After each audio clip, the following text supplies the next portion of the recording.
Hello everyone, आज के इस वीडियो में हम पढ़ने वाले हैं क्लास 12 केमिस्ट्री का 4 महत्वपूर्ण अंतर को आज के इस वीडियो में हम देखेंगे, जो आपके 2024 के बोर्ड एग्जाम में आने के बहुत ज़्यादा चांसेस हैं। तो चलिए हम एक एक करके देख लेते हैं।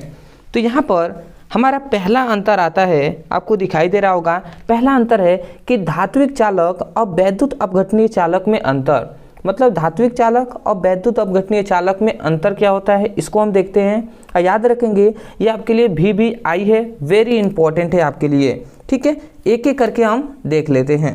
तो देखिए इसमें सबसे पहला आपका अंतर है, सबसे पहला अंतर है कि इसमें धारा का प्रवाह इलेक्ट्रॉनों के द्वारा होता है। मतलब जो धात्विक चालक है इसमें धारा का प्रवाह किसके द्वारा, इलेक्ट्रॉनों के द्वारा होगा।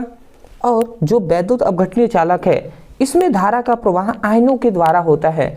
मतलब आयन दो ही प्रकार के होते हैं, एक धनात्मक एक ऋणात्मक। तो आयनों के द्वारा क्या होगा इस चालक में, मतलब वैद्युत अपघटनीय चालक में प्रवाहित होगा। ठीक है, दूसरा हम देख लेते हैं। देखिए इसका दूसरा है कि ताप बढ़ाने पर चालकता घटता है। दूसरा है ताप बढ़ाने पर चालकता घटता है। अब वैद्युत अपघटनीय चालक में जैसे हम ताप बढ़ाएंगे इसकी चालकता बढ़ेगी। अब ये क्यों बढ़ेगी क्यों घटेगी, ये सभी निर्भर करता है प्रतिरोध पर। क्योंकि देखिए जैसे जैसे हम धात्विक चालक का ताप बढ़ाएंगे ना, तो ताप बढ़ाएंगे तो प्रतिरोध का मान बढ़ेगा, और प्रतिरोध का मान बढ़ेगा तो चालकता घटता है। ठीक है, अब वैद्युत अपघटनीय चालक में जैसे हम ताप को बढ़ाएंगे तो प्रतिरोध का मान घटेगा, और जब प्रतिरोध का मान घटेगा तो चालकता बढ़ेगी।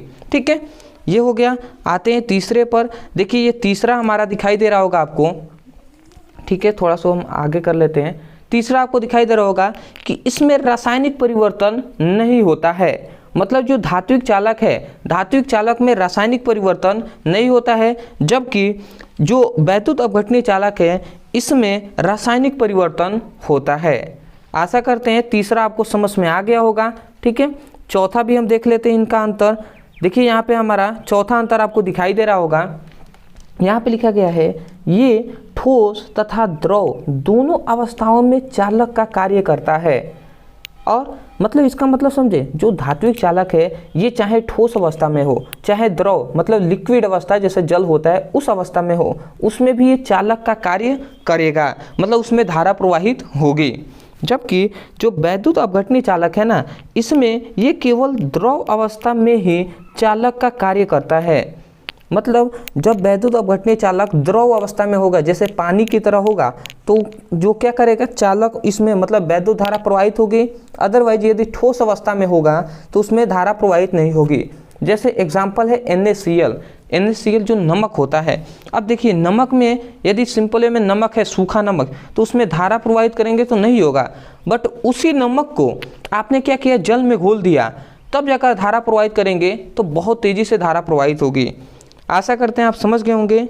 चलिए अब हम ये हमारा हो गया दूसरा, हम अंतर देख लेते हैं।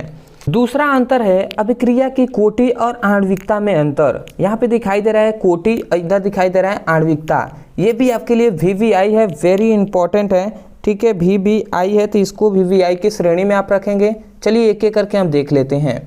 तो यहाँ पर सबसे पहला आपको अंतर दिखाई दे रहा होगा कि जो कोटि होता है यह एक प्रायोगिक मान होता है, मतलब प्रयोगों द्वारा प्राप्त किया गया मान होता है।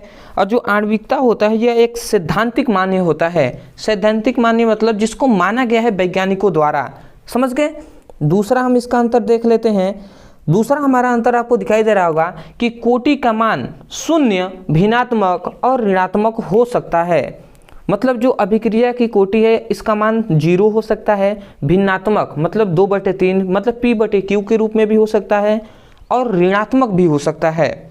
जबकि आणविकता है तो आणविकता कभी भी शून्य, भिन्नात्मक और ऋणात्मक नहीं हो सकता। मतलब जो अभिक्रिया की आणविकता है इसका मान शून्य नहीं हो सकता, भिन्नात्मक मतलब P/Q के रूप में नहीं हो सकता, और ऋणात्मक भी नहीं हो सकता। आशा करते हैं आपको समझ में आ रहा होगा। तीसरा हम इसका अंतर देख लेते हैं। तीसरा अंतर यहाँ पे आपको दिखाई दे रहा होगा कि यह वेग तथा अभिकारक की सांद्रता में संबंध बताता है। कोटि क्या करता है, कोटि जो है वो अभिक्रिया का जो वेग होता है और अभिकारक की सांद्रता जो होता है उसमें संबंध बताता है। और कोटि क्या करता है? कोटि मतलब यह अभिक्रिया में भाग लेने वाले अणुओं की संख्या को बताता है।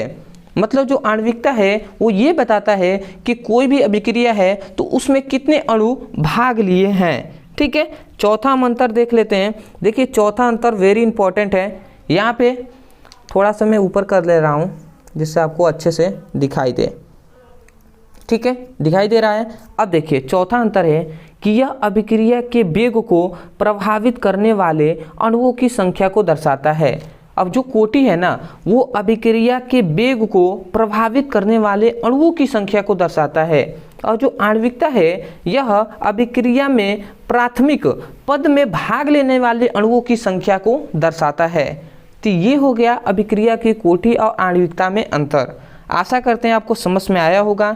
चलिए अब हम देख लेते हैं तीसरा इंपॉर्टेंट अंतर। देखिए तीसरा हमारा अंतर है ग्लूकोज और फ्रक्टोज। तो ग्लूकोज और फ्रक्टोज में अंतर क्या होता है ये भी आपके लिए बोर्ड एग्जाम के लिए वेरी इंपॉर्टेंट है, इसको भी हम देख लेते हैं। तो तीसरा हमारा अंतर है, इसमें हमारा सबसे पहला अंतर आता है कि जो ग्लूकोज होता है इसे अंगूर का शर्करा कहा जाता है, क्योंकि ग्लूकोज सबसे ज़्यादा अंगूर में पाया जाता है। तो यही कहा गया कि ग्लूकोज अंगूर का शर्करा कहा जाता है, और फ्रक्टोज होता है वो फलों का शर्करा कहा जाता है। पहली बात समझ गए। दूसरा इसका अंतर हम देख लेते हैं। दूसरा इनका अंतर है कि जो ग्लूकोज होता है उसमें 6 सदस्यीय वलय होते हैं। किसमें? 6 सदस्यीय वलय होते हैं, और जो फ्रक्टोज होता है उसमें केवल 5 सदस्यीय वलय होते हैं। ठीक है, तीसरा हम देख लेते हैं। तीसरा है कि यह कम वसा का उत्पादन करता है। मतलब जो ग्लूकोज है ना ये कम फैट, जो फैट होता है उसको कम उत्पादन करता है। ठीक है, जबकि फ्रक्टोज है वो अधिक वसा का उत्पादन करता है। मतलब मोटापन जो फैट होता है उसका ज़्यादा क्या करता है? उत्पादन करता है, निर्माण करता है। ठीक है, चौथा हम देख लेते हैं। अब देखिए चौथा बहुत ही इम्पोर्टेंट है।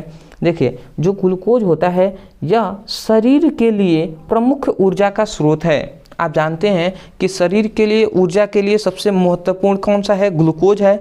तो जो ग्लूकोज है वही कहा जा रहा है कि शरीर के लिए प्रमुख ऊर्जा का स्रोत है, जबकि फ्रक्टोज है यह मस्तिष्क और मांसपेशियों के लिए उपयुक्त ऊर्जा का स्रोत है। मतलब मस्तिष्क और मांसपेशियों के लिए ऊर्जा कौन प्रदान करता है? फ्रक्टोज द्वारा होता है। तो आशा करते हैं कि जो तीसरा हमारा इम्पोर्टेंट आपके लिए ये अंतर है ये आपको समझ में आ गया होगा। आते हैं चौथे अंतर पे।